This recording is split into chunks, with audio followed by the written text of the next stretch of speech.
Hey, it's Tim, Pickup Truck Plus SUV Talk, and it's time to answer the question on lots of people's minds. I'm getting emails, comments, things like that, and the question is, do I miss my Tundra now that I bought the 2023 Chevy Silverado in the high country with Duramax diesel? So, before I get to answer that question, I want to back up for just a second, and if you're new to the channel, welcome. Every year I buy a new truck. First truck I bought was an F50 Power Boost. Last year I bought the new Toyota Tundra. This year I bought Chevy Silverado. I also review a lot of vehicles. The reason I buy a truck every year is it's good for business. I can do comparisons. I can do long-term ownership for me a year, and I can do ownership experiences. I can set up navigation, set up my screens and the apps, and just a lot more I get from that in buying a truck for a year than I would just reviewing a truck for a week. So I get these trucks for a week, and so I enjoy that. I enjoy the whole process. I enjoy going online, building and pricing, and going to buy one, and I learn a lot. And so I'm really excited for this truck, and because I just bought it, and you know how that works. Whatever you bought latest is the best thing, right? That's typically what happens. Not all the time, but in this case with trucks, it's always exciting to have a new truck. So let's get back to the question then about the Tundra. And I want to start with this, is that I was on a plane flying to get this truck. I was on a United flight from, Denver to Chicago. And I happened to sit next to a person who was a fan of the channel. He actually had seen some videos, and he has a Tundra himself. He has I think it was 1794, loves it, takes his boat drops it off at the lake during the summer, goes around, uses the truck for those purposes. But we started talking about the new Tundra. And he kind of leaned in and he said, he says that new Tundra it's kind of ugly, isn't it? And well, I couldn't disagree. My limited Tundra, I've said it before in other videos, I think it's the wrong trim level that I bought with that Tundra, and I just feel like it was ugly. And I think that was my fundamental issue with it, is when you go outside every day and you look at a new truck, the truck you bought, whatever, or the vehicle or your house or whatever, and your initial impression is, man, that's ugly. It's hard to then change your brain to say, oh, I really like this or like this or like that, right? It's tough because your initial impression is, ew. And that's the difficult part. I mean, I remember when those doing all those leaks and the spy photos and things we were putting out, images before that truck went live, before we unveiled it. And I remember the comments in all those videos were always the same. We're like, they're joking, right? That's not the way it's going to look, right? That looks terrible, right? Like, this is just fake, right? I mean, that was all the initial responses I got back. And then you get it, and it unveils, and you're just like, wait, what? I've heard from so many Toyota loyalists that have said the same comment. They just, there's a few things they like in a new truck, but God, they're pushed away by it. I know Toyota loves controversial styling, and I get it. I will say I think the Platinum looks better. And then when I saw that Trail Hunter in Vegas, man, that Trail Hunter looks great. It's got tow hooks. Oh my goodness. It's got some cool graphics, and it's got a rear bumper that makes sense, right? So I've talked about this many times. When you drop the tailgate in a Tundra, they rounded off those rear bumpers, and so you don't have a step anymore. And you have to buy the accessory step to be able to get on that step to get into the bed. So what? The design of that took away the functionality of the bed. What a dumb idea. What a stupid idea. Why would you design the bed not to work as well because you like the look of it better? Huh?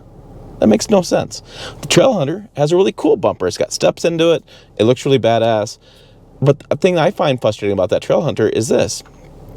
We don't quite know how they're going to roll it out yet. My guess is they'll do it as a secondary shop after it comes off the assembly line. And those guys in that shop, they have to take and cut that bumper, cut the rear bumper to put the Trail Hunter bumper on. That to me is the fundamental flaw. That you designed a rear bumper that doesn't work, and then to make it work, you can't just unbolt it and put a new one on. You have to take and cut it. And when you cut it, when anybody's cutting anything that's not like done at a factory, the line is going to be close, but it's never a straight, perfect cut because it's not a factory cut. And then you got to put a little bit of a bead of rubber on that so you don't cut yourself because you've cut the steel.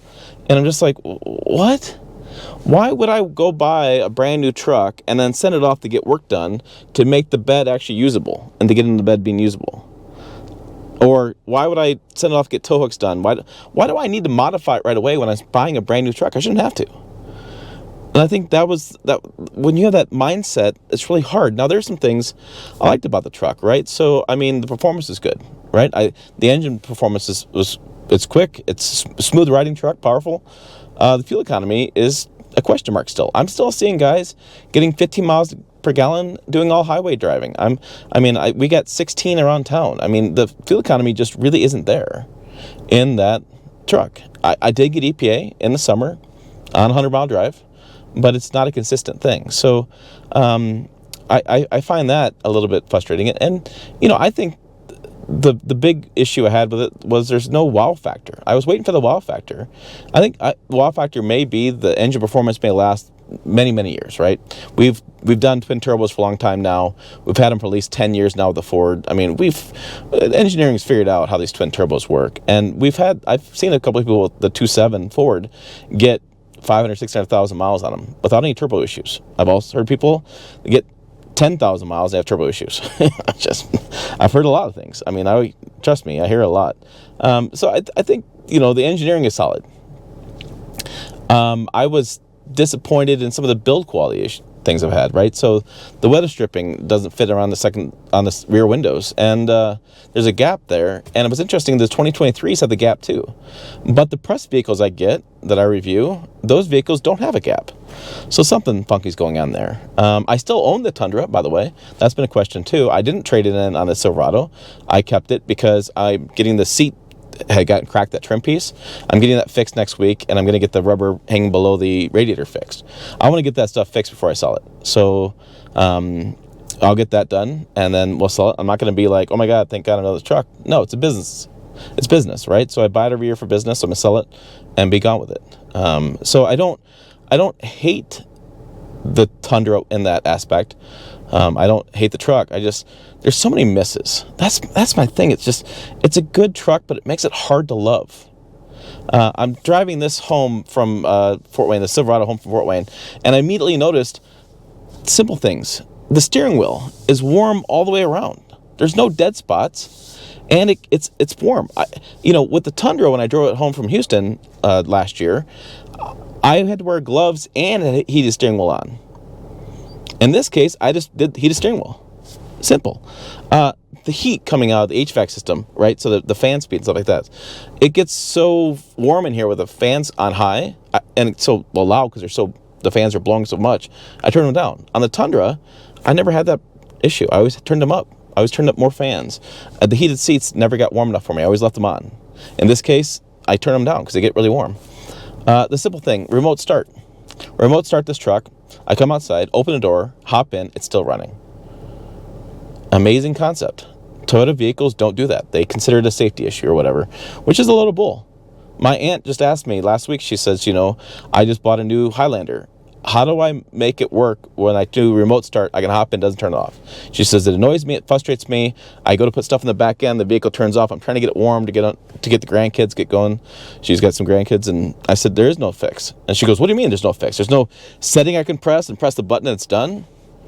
No, that's the way that truck is, and that's the way Toyota vehicles are, and it is frustrating. And I think legal needs to back off, and realize that they are hurting sales by their decision making. It's just ridiculous. I just don't agree. I also don't agree with the way they did the hybrid setup, right? So the hybrid comes in certain trim levels only. It's got, basically the story is, it's got more horsepower and torque. So it's a better towing rig, right? So I got 2 tow haul modes. I got one that can tow even more than 5,000 pounds. I got the big torque, the big horsepower in this. And I'm thinking to myself, if you really want to tow a lot with a truck, aren't you buying heavy duty anyways? Who cares the hybrid has more towing capacity and has more torque and horsepower for towing? It's a big towing beast. I don't care at all. That is not appealing to me because, I tow with a light duty occasionally, right? I'm an occasional tower. I think most of us are.